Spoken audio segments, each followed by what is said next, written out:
बोधासित्वा बोध व्हावे अपत्या परिपाववी प्रेमग्रासा महाराजया सद्गुरु रामदासा श्रीराम श्रुतिस्मृतिपुराणानाम् आलयं करुणालयं नमामि भगवत्पादं शङ्करं लोकशङ्करं वन्दे भाष्यकाराय शङ्कराय परमात्मने चिदानन्दरूपाय अद्वैतभास्कराय च अष्टवर्षे चतुर्वेदो द्वादशे सर्वशास्त्रविद षोडशे कृतवान् भाष्यं द्वात्रिंशे मुनिरभ्यगम् सदाशिवसमारम्भां शङ्कराचार्यमध्यमाम् अस्मदाचार्यपर्यन्तां वन्दे गुरुपरम्परां जय जय रघुवीर समर्थ.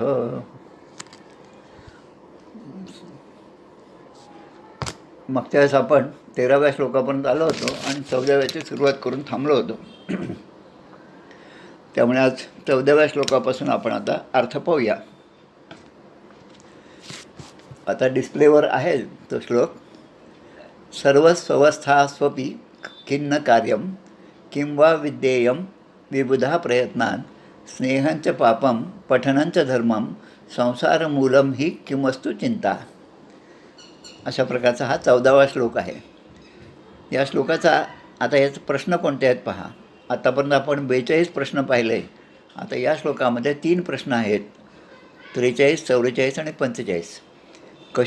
कशीही अवस्था असली तरी माणसाने काय करू नये हा प्रश्न आहे आणि त्याचं उत्तर कोणत्याही परिस्थितीमध्ये माणसाने संसारामध्ये आसक्त होऊ नये आणि पाप आपल्याकडून घडू नये. दुसरा प्रश्न असा की जाणत्या पुरुषाने काय केले पाहिजे, तर उत्तर आहे सद्ग्रंथाचा अभ्यास आणि स्वधर्म पालन. आणि तिसरा प्रश्न आहे या संसार चक्राचे सातत्य कशामध्ये आहे. त्याचं उत्तर आहे की संसाराच्या चिंतनामध्येच या संसार चक्राचे सातत्य आहे. म्हणजे संसार चक्रामध्ये माणूस नेहमी का अडकतो याचं कारण असं की या संसाराच्या चिंतनात आपण असतो आणि म्हणून पुन्हा जन्म मरणाच्या फेऱ्यामध्ये माणूस अडकतो. अशा प्रकारे हे 3 प्रश्न या श्लोकामध्ये आहेत.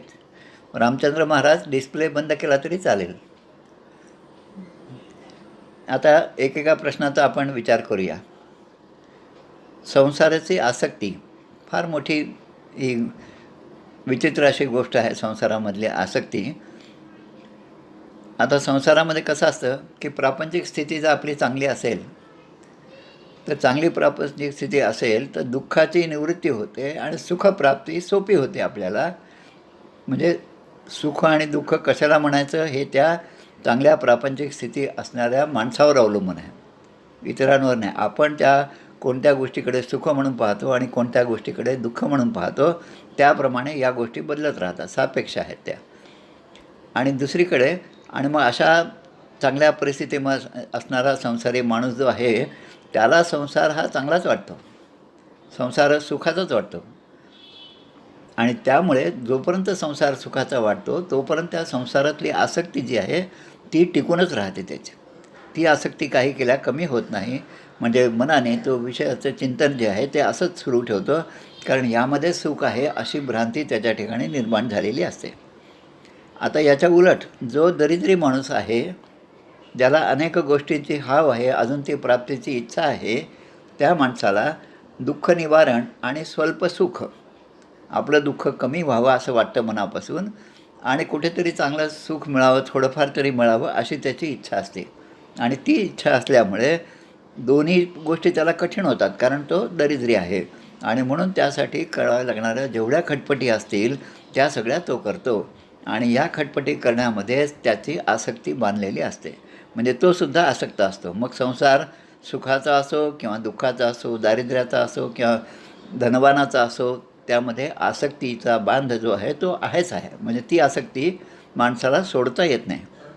आता ही आसक्ती, तिचा बांध त्यांनी जे आपल्याला बांधून ठेवलं या आसक्तीने, त्याला कसं आपण दूर करायचं याचा विचार केला तर त्या ठिकाणी विवेक जो आहे तो फार महत्त्वाचा आहे. विवेकाचे फळ ते सुख, विवेक नाही ते निर्फळ. विवेक नसेल तर दुःख आहे. म्हणून विवेक जो आहे तो माणसाने आपल्या बुद्धीने तो वापरला पाहिजे. आता विवेक म्हणजे काय की चांगलं वाईट, चिरकाळ टिकणारं काय आणि तात्पुरतं टिकणारं काय आहे याच्याबद्दलचा निवाडा त्याला करता आला पाहिजे. आणि तो जर केला तर संसार मुळीच नासका हे त्याच्या लक्षात येईल आणि विवेके करावा नेटका असं समर्थ सांगतात. आणि नेटका करता करता तो फिका होत जातो. आणि पुढे हाच अशाच प्रकारचा श्लोक आपल्या गीतेमध्ये सुद्धा आहे. सांख्ययोगो नाम अध्याय 2मध्ये. ध्यायतो विषयान पुसः संगस्तेषु उपजायते संगात संजायते काम कामात क्रोधोपि जायते.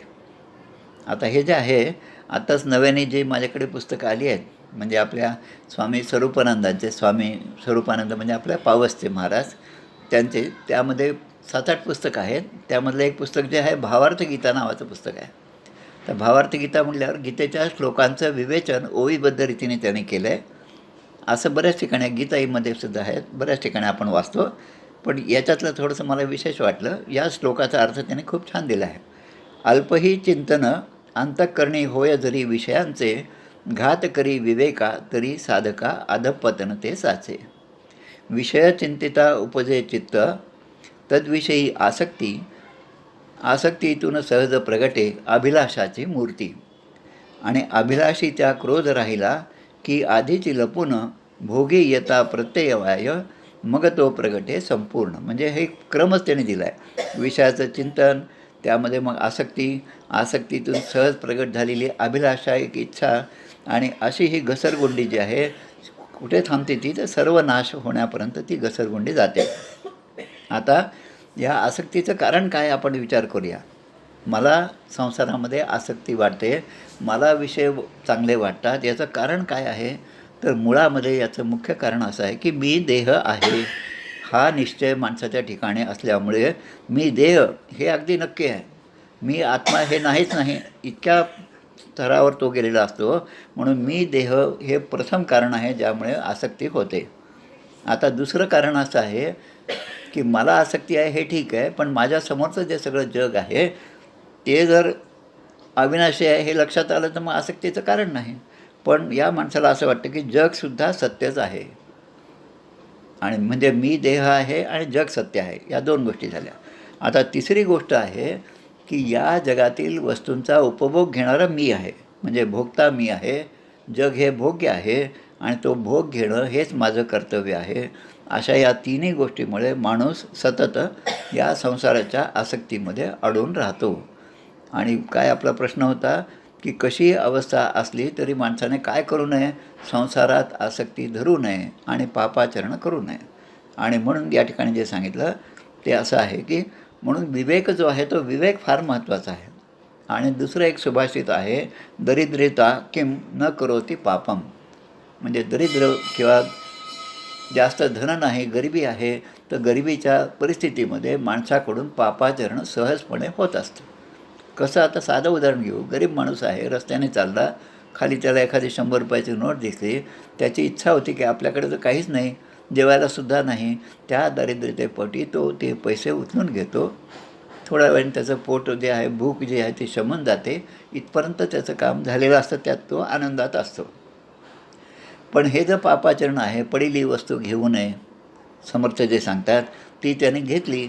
आता घेतल्यामुळे त्याच्याकडून ते पाप घडलं. असं जर क्षणाक्षणाला माझ्याकडून माझ्या संसारातील आसक्तीमुळे पाप घडत असेल तर आत्तापर्यंत मी जे केलेलं पाप आहे त्या पापामध्ये अजून भरच होणार आहे. आणि म्हणून स्वामी विवेकानंद असं म्हणतात की don't worry about the past because the past has gone. भूतकाळ जो आहे तो गेलेला आहे, त्याची काही काळजी करू नका.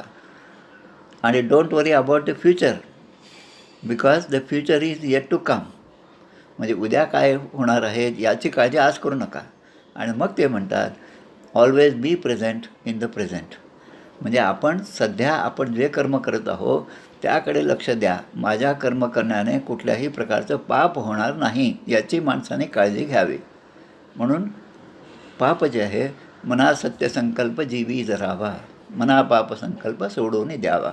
म्हणून पापाचं कुठलाही विचार मनामध्ये न आणणं ही जी अवस्था आहे, अशा अवस्थेमध्ये काय करायचं, संसारातली आसक्ती आणि पापाचरण हे आपल्याकडून घडलं नाही पाहिजे. मी कुठलीही परिस्थिती असली तरी, मी उपाशी राहिलो तरी काय, मी कुठे मला काही फायदा होत असेल तरी पण मी माझ्या धर्माच्या सांगितल्याप्रमाणेच माझं आचरण झालं पाहिजे, हे अत्यंत महत्त्वाचं आहे. म्हणून संसारातील आसक्ती आणि पाप हे कशीही अवस्था असेल तरी माणसाने करू नये, हे आपल्याला सांगितलेलं आहे. आता पुढचा विचार पाहू. आपण मनाच्या श्लोकामध्ये अजून एक श्लोक येतो पहा. नको रे मना द्रव्य ते पुढिलांचे, अति स्वार्थ बुद्धी नरे पाप साचे, घडे भोगणे पाप ते कर्म खोटे, न होता मना सारिखे दुःख मोठे. जय जय रघुवीर समर्थ. नको रे मना द्रव्य ते पुढिलांचे. आता अर्थ सगळ्यांना माहिती आहे, त्यामुळे त्याचं पुन्हा विश्लेषण करायची काही तशी आवश्यकता नाही. पण अति स्वार्थबुद्धी नरे पापसाचे. स्वार्थबुद्धी, जोपर्यंत माणूस निस्वार्थ होणार नाही, जोपर्यंत त्याचा स्वार्थ म्हणजे मला काहीतरी मिळावं ही जी इच्छा आहे, ती इच्छा जोपर्यंत आहे तोपर्यंत त्याला पापच घडणार, त्याच्याकडून पुण्य घडणार नाही. आणि म्हणून घडे भोगणे पाप ते कर्म खोटे. ते खोटं कर्म आहे आणि त्या खोट्या कर्मामुळे आत्तापर्यंत केलेल्या माझ्याकडचं आचरण जे आहे ते सुद्धा पापाकडेच मला नेत असतं. आणि न होता मनासारखे दुःख मोठे, म्हणजे एखाद्या कामाचं एखादी जी प्राप्ती व्हावी अशी जी इच्छा असते त्यामध्ये ती नाही झाली तर मनाला खूप मोठं दुःख होतं. आता हा प्रश्न झाला 43वा. आता आचार्य आपल्याला सांगतात, पुढचा प्रश्न विचारतात, जाणत्या माणसाने प्रयत्नपूर्वक काय केले पाहिजे, म्हणजे ही संसारातली आसक्ती जावी, माझ्याकडून कुठलंही पाप घडू नये, यासाठी मी काय केलं पाहिजे. समर्थ आपल्याला सांगतात की जनी जाणता पाय त्याचे धरावे. म्हणजे जाणता जो असेल या संसारामध्ये, जो सगळ्या गोष्टी जाणणारा आहे, किंबहुना त्या विषयातला जो म्हणजे एखादा नेतृत्व करणारा, सर्व गुणाने संपन्न, एखादा चांगला आदर्श, असे जे सत्पुरुष आहेत त्यांची कास आपण धरली पाहिजे. म्हणजे त्या प्रसंगी मी कशा प्रकारे वागावं हे माणसाला समजतं. आणि यासाठी काय करायचं, उत्तर असं आहे की सद्ग्रंथाचा अभ्यास आणि स्वधर्माचे पालन. सद्ग्रंथाचा अभ्यास, अगदी वेदो नित्यमधीयताम तदुदिदम कर्मस्वनुष्ठीयताम.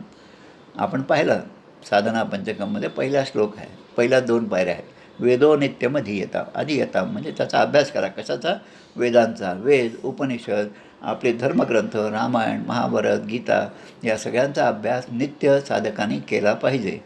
आता अभ्यास खूप झाला, खूप ज्ञानी झालो आणि खूप संस्कृत श्लोक मी माझ्या प्रवचनात कीर्तनात वापरू लागलो म्हणजे मी मोठा झालो असं नाही. पण समर्थच आपल्याला पुन्हा सांगतात, समजले आणि वर्तले ते भाग्यपुरुष झाले. म्हणजे मी जर बोलत असेल तर त्याप्रमाणे वागणं ही माझी जबाबदारी असेल आणि तरच मी तो खरा भाग्यपुरुष होणार आहे. अन्यथा ही सगळी पोपटपंचीच झाली. कुणीतरी सांगितलं आणि मी ते दुसऱ्याला सांगितलं, याशिवाय दुसरा माझा काही त्यांचा संबंध नाही, असं होऊ नये. आणि म्हणून सद्ग्रंथाचं वाचन माणसाचं नेहमी असलं पाहिजे. आता सद्ग्रंथाच्या वाचनाचा फायदा काय होतो याचं एक उदाहरण थोडक्यात सांगतो. थोडा विषय वाढला तरी हरकत नाही माझं म्हणणं, पण गोष्टी आपल्याला समजलं पाहिजे. सद्ग्रंथाच्या वाचनाचा फायदा काय. मागे आम्ही नागपूरला असताना, आता आमच्याकडचा गणपती हा 21 दिवसाचा असतो आणि गणेश चतुर्थीच्या दिवशीच जाऊन गणपती आणायचं हे परंपरेने आमच्याकडे आहे. आदल्या दिवशी आणलेलं चालत नाही. पण त्यावर्षी काय झालं कोणाच ठाऊक, कदाचित त्या कॉलेजच्या गडबडीत म्हणा काय, दुसऱ्या दिवशी आणण्याच्या ऐवजी आम्ही आदल्या दिवशीच गणपती आणला घरी. आता तो आणलेला गणपती व्यवस्थित ठेवला. दुसऱ्या दिवशी आता पूजा करायची, गणपती मांडायचा. आणि जेव्हा आम्ही मांडायला गेलो तेव्हा असं दिसलं की त्यामध्ये त्या गणपतीचा हात जो आहे तो भंगलेला होता. आता तो आणताना भंगला का आमच्या घरात भंगला ही गोष्ट वेगळी, पण आता हे असं झालं. मग मनामध्ये विकल्प आला, मग असा गणपती आपण पूजेमध्ये ठेवायचा का नाही. आता रोज सद्ग्रंथाचं वाचन असलं की काय फायदा होतो ते सांगतो. रामकृष्ण परमहंसाचं चरित्र त्या काळामध्ये आम्ही वाचत होतो. बरोबर तेच पान निघालं आणि तीच गोष्ट आता आमच्या त्या सिरियली वाचण्यामध्ये आली. मथुरबाबू हे जे आहेत, राणी रासमणीचे ते जावई होते मथुरबाबू. काही कारणाने मथुरबाबूंचा हात का पाय काहीतरी तुटलं, मथुरबाबूचं. आणि आता ते प्रश्न विचारतात की म्हणजे रामकृष्ण परमहंस म्हणतात त्या राणी रासमणीला की तुमच्या जावयाचा हात किंवा पाय तुटला म्हणून तुम्ही जावई बदलता का. जावई तर तोच राहणार आहे की नाही. तुमची निष्ठा, तुमची भक्ती, जे काय मुलीबद्दलचं प्रेम हे त्या जावयाच्या भोवती जे आहे ते तसंच राहणार आहे. आपण जावई बदलत नाही. मग भगवंताची मूर्ती का बदलायची. आपला भाव त्या भगवंताच्या मूर्तीमध्ये आहे. ती मूर्ती भंगली म्हणजे आता तिचं काही उपयोग नाही म्हणून ती टाकून द्यायची, नवीन मूर्ती आणायची. हा जो भाग आहे तो त्याच दिवशी आमच्या वाचनात आला. आता वाचनात आल्यामुळे परमेश्वराचा संकेत मिळाला की जी मूर्ती भंगलेली आहे ती तशीच ठेवा आणि त्याचीच पूजा करा. असं 21 दिवस त्यानंतर पुन्हा पूजा सुरू होती. म्हणून या ठिकाणी जे सांगितले सद्ग्रंथाचा अभ्यास आणि स्वधर्माचं पालन. आता स्वधर्म म्हणजे काय हे थोडंसं लक्षात घ्या आणि सद्ग्रंथ म्हणजे काय हे लक्षात घ्या. आता सद्ग्रंथ जे आहे समर्थाने खूप छान सांगितलेलं आहे आपल्याला की जेणे होय उपरती अवगुण पालटती, जेणे चुके अधोगती त्या नाव ग्रंथ. ग्रंथ कशाला म्हणायचं? जेणे होय उपरती, उपरती झाली पाहिजे. या संसारामध्ये काही सुख नाही हे माझ्या लक्षात आलेलं पाहिजे. आत्तापर्यंत जे काय मी स्वार्थ केला तो आता काही कामाचं नाही, ही उपरती माझ्यामध्ये निर्माण झाली पाहिजे. विनाकारण मी एवढी सगळी धावाधाव केली आणि खरं सुख जे आहे ते आत्मसुख आहे आणि ते तर त्या भगवंताच्या पायी आहे, ते सद्गुरूच्या चरणी आहे. हा विश्वास माझ्या मनामध्ये घट्ट झाला पाहिजे, तो दृढ झाला पाहिजे. आणि म्हणून अवगुण पालटती आणि जेणे चुके अधोगती त्या नाव ग्रंथ. आपली अधोगती होणार नाही अशा प्रकारचं ज्ञान सांगणारा जो ग्रंथ आहे त्या नाव ग्रंथ. चढे धारिष्ट जेणे धारिष्ट चढे, जेणे परोपकार घडे, जेणे विषय वासना मोडे त्या नाव ग्रंथ. आणि सद्ग्रंथाचा अभ्यास म्हणून तो महत्त्वाचा आहे. आता या सद्ग्रंथाच्या अभ्यासाने काय होतं की माणसाकडून स्वधर्माचं आचरण होतं. स्वधर्माचे जे काही सांगितलेले ते सिद्धांत आहेत ते सिद्धांत आपण पाळत गेलो तर आपलं आचरण चांगलं होतं, मन शुद्ध होतं. आणि एकदा मन शुद्ध झालं म्हणजे आपल्या विचाराची शुद्धता असते आणि एकदा विचारांची आणि मनाची शुद्धता झाली की मग त्या शुद्ध मनामध्ये, त्या शुद्ध हृदयामध्ये भगवंताचं स्वरूप आपोआप प्रगटेल. आणि ते जेव्हा प्रगटेल तेव्हा माझ्याकडून होणारी प्रत्येक कृती ही चांगलीच असेल. कारण शाळेमध्ये हेडमास्टर आहेत एवढं जरी माहीत झालं तरी मुलं सगळं शांततेने बसतात. पण हेडमास्टर शाळेत नाही असं म्हटल्यानंतर मुलांचा गोंधळ जसा सुरू असतो तसा माझे हेडमास्टर म्हणजे माझे सद्गुरू आहेत, माझे हेडमास्टर म्हणजे माझे हे सगळे ग्रंथ आहेत. आणि त्यामुळे त्याच्या विरुद्ध जर माझ्याकडनं काही घडलं तर ते पाप मला लागणार आहे, ही खंत सारखी आपल्या मनामध्ये असेल तर पापाचरणाकडे माणूस कधीच वळणार नाही. आणि म्हणून सद्ग्रंथाचा अभ्यास आणि स्वधर्माचं पालन हे अत्यंत महत्त्वाचं आहे. आता हे स्वधर्म जो आहे त्याचा पण आपण विचार करूया.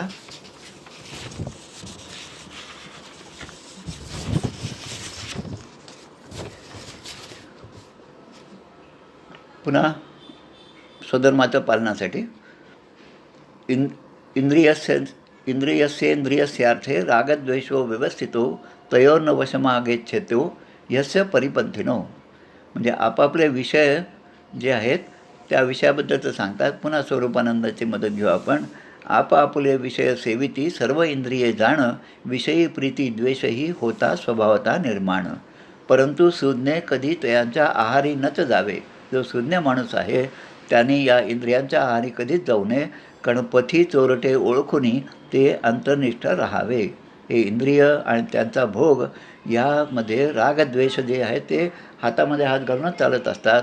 आणि म्हणून ते एखाद्या रस्त्यावरचे जसे वाटे काय म्हणतो त्याला आपण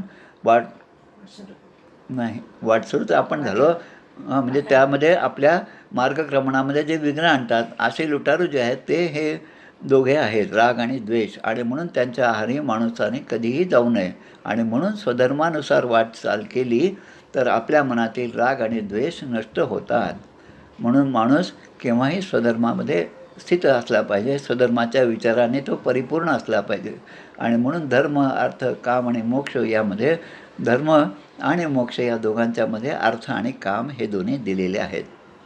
आता पुढचा एक श्लोक असाच मनाचा श्लोक आपल्या गीतेमध्ये येतो. श्रेयान स्वधर्मो विगुणः परधर्मात सुनिष्ठितात, स्वधर्मे निधनम श्रेय परमधर्म महाभयावह. आता परधर्म हा भयावह आहे हे सांगतात. आता जास्त काही याच्याबद्दलचं विवेचन करण्याची गरज नाही. जसा क्षात्रधर्म आहे. आता क्षात्रधर्म जो क्षत्रिय आहे त्याने क्षात्रधर्म करावा, अर्जुनाने तो केला पाहिजे. आणि अर्जुनाच्या मनामध्ये जो सुरुवातीच्या ह्याच्यात जे दुःख अर्जुनाच्या मनामध्ये आलं की माझ्या नातेवाईकांना मी मारणार हे कसं, पण हे सगळं करण्यापेक्षा आणि हे करून राज्य मिळवण्यापेक्षा मी भिक्षा मागून माझं पोट भरेल अशी जी वृत्ती त्याची झाली, ब्राह्मणाची वृत्ती, क्षात्रधर्म सोडून ही वृत्ती बरोबर नाही. आणि म्हणून त्या ठिकाणी सांगितलं स्वधर्मे निधनम श्रेय परधर्म भयावहा. आणि क्षात्रधर्म नावाचं जे प्रकरण आहे समर्थाने लिहिलेलं, त्यामध्ये समर्थ म्हणतात दयास वाटे जीवाचे भय तेणे क्षात्रधर्म करू नये, कुठेतरी धरावी सोय पोट भरण्याची. म्हणजे त्यांनी ज्याला जीवाचं भय वाटतं त्यांनी सैन्यामध्ये जाऊ नये, सरळ सरळ त्याचा अर्थ. त्यांनी या क्षात्रधर्माच्या भानगडीत पडू नये. पण जीवावर उदार होऊन जे मावळे लढले ते खऱ्या अर्थाने क्षात्रधर्माचे आदर्श होते. आणि म्हणून आणि अन्य धर्म जो आहे तो अनिष्टकारकच आहे. दुसऱ्या धर्मामध्ये प्रलोभन असतील, दुसऱ्या धर्मामध्ये आम्ही तुम्हाला मोफत शिक्षण देऊ, आम्ही तुमचं सगळं राहण्याचा खर्च करू, असं कितीही सांगितलं तरी त्यामध्ये तो भयावह आहे हे केव्हा लक्षात येतं, हे नंतर लक्षात येतं. आणि मग परधर्मात गेलेले पुन्हा आपल्या स्वधर्मात आणण्याची सोय आपल्या काही शंकराचार्यांनी केलेली आहे. म्हणून स्वधर्माचे अनुष्ठान जे आहे ते फार महत्त्वाचं आहे. त्या ठिकाणी ते स्वधर्माचं पालन झालं पाहिजे आणि माझ्या ठिकाणी निष्काम भाव पाहिजे. हे असेल तर चित्तशुद्ध होईल, चित्तशुद्ध असतील तर विचार असतील, आणि मग असे विचार झाले तर संसाराचे चिंतन जे आहे ते आपोआप आपलं मागे पडत जाईल. आणि संसाराचं चिंतन मागे पडणं म्हणजेच ब्रह्माचं चिंतन जे आहे तो खऱ्या अर्थाने ते माझ्या मनामध्ये सुरू राहील. असा हा 14वा श्लोक आपण पाहिला. आता 15व्या श्लोकाकडे आपण वळूया. 15व्या श्लोकामध्ये सुद्धा 3 प्रश्न आहेत. विज्ञान महाविज्ञ तमोस्ति को वा नार्या पिशाच्या नच वंचितोय का शृंखला प्राणभृताम ही नारी दिव्यव्रतम किंच समस्त दैन्यम. हा 15वा श्लोक आहे. चतुरामध्ये चतुर कोण? हुशार माणसामध्ये खरा हुशार माणूस कोण? तर जो स्त्रीरूप पिशाच ज्याला फसवू शकत नाही तो. पुढचा प्रश्न आहे प्राण्यांना जखडून कोण ठेवतं? मनुष्य प्राण्याला तर जखडून ठेवणारी ही स्त्री आहे. आणि तिसरा प्रश्न आहे की दिव्य व्रत कोणतं आहे जे मी आचरलं पाहिजे? त्याचं उत्तर दिलं की नम्रता ही जी आहे ते खरं दिव्य व्रत आहे. आता चतुर माणूस जो आहे तो सहसा फसत नाही, पण स्त्री रूपाने मोहित होऊन धर्म कर्तव्य विसरले तर मात्र तो फसतो. आणि त्या स्त्रीला पिशाच असं देखील म्हटलेलं आहे. पण त्यांची निंदा करायचा हा त्यामध्ये भाव नाही. प्रत्यक्ष स्त्रीपेक्षाही तिचे चिंतन जे आहे ते जास्त बाधक असतं. म्हणून असे चिंतन न करणारा बुद्धिमान पुरुष जो आहे तो खऱ्या अर्थाने चांगला आहे असं ते सांगतात. आता याच्यातलं एक ओवी आपल्या गुरुचरित्रामध्ये येते. घरोघरी स्त्रिया असती काय करावी लावण्य संपत्ती जिचेनी वंश उद्धरती ऐशी स्त्री असावी. जिच्यामुळे आपल्या वंशाचा उद्धार होईल. म्हणजे 21 नाही पण 42 पिढ्यांचा उद्धार होईल अशी स्त्री असावी. म्हणजे धर्मपालनामध्ये पतीला साथ देणारी पत्नी असावी असा त्याचा अर्थ आहे.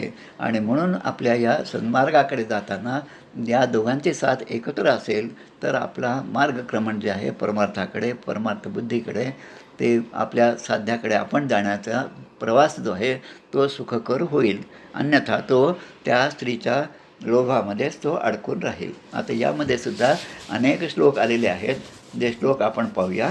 आपल्या पुन्हा दासबोधाचा थोडासा उपयोग घेऊ आपण. दासबोधामध्ये काही ओव्या येतात पहा. स्त्री कारणे लक्षात आले असतील आपल्याला.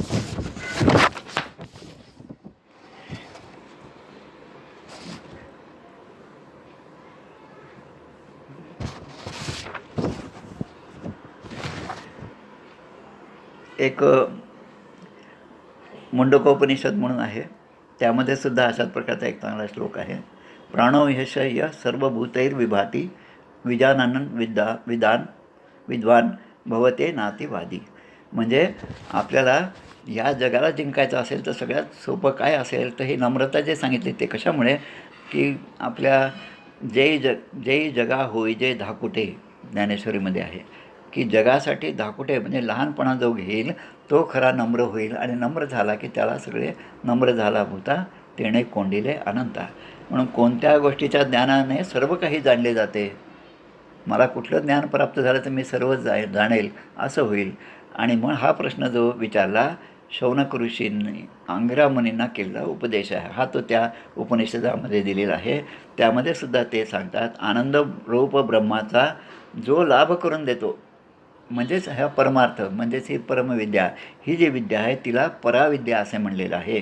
आणि अपराविद्या म्हणजे कर्मविद्या, जी माणसाला कर्मामध्ये अडकून टाकते. पण कर्माचा हेतू शुद्ध असेल, कर्म करत असताना त्यामधलं अधिष्ठान हे भगवंताचं आहे हे असेल तरच त्या कर्मामधून आपल्याला चांगल्याची प्राप्ती आहे. अन्यथा कर्माचा अहंकार होऊ शकतो.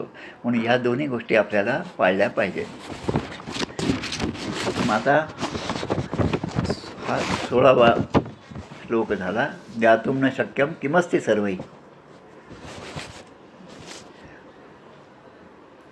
आणि योषिन्मनो यच्चरितं तदीयं का दुस्त्यजा सर्वजनैर्दुराशा विद्याविहीन पशुरस्ति को वा. म्हणजे काय जाणणे अशक्य असते असा प्रश्न विचारला की ते उत्तर देतात की स्त्रीचे अंतःकरण आणि तिचे चरित्र जाणणं अवघड आहे. पुढे प्रश्न येतो की कशाचा त्याग करणं फार कठीण आहे. आता त्याचं उत्तर आहे वाईट वासनांचा त्याग करणं हे कठीण आहे. आणि तिसरा प्रश्न आहे पशु कोणाला म्हणावे. त्याचं उत्तर आहे ज्याच्या ठिकाणी सद्विद्या नाही त्याला पशु म्हणावे. आता आपण दासबोध जो ग्रंथ पाहिला तर सगुण परीक्षा हा तिसरा जो दशक आहे त्यामध्ये समास दुसरा सगुण परीक्षा त्यामध्ये स्त्री कारणे म्हणजे स्त्रीचे अंतःकरण तिचे चरित्र जाणणं हे सगळ्यात अशक्य आहे जाणणं. आणि म्हणून समर्थाने त्या ओव्या दिल्या. जवळपास 7 ओव्या त्यामध्ये एकानंतर एक आलेल्या आहेत. त्या ओव्या असे पहा आपल्याला म्हणजे जास्त काही सांगायची आवश्यकता नाही, आपण बऱ्याचदा त्या वाचलेल्या असल्यामुळे. ओवी असे स्त्री कारणे लाज सांडली, स्त्री कारणे सखी सोडिली, स्त्री कारणे विघडली सकळेही जीवलगे, स्त्री कारणे देह विकला, स्त्री कारणे सेवक झाला.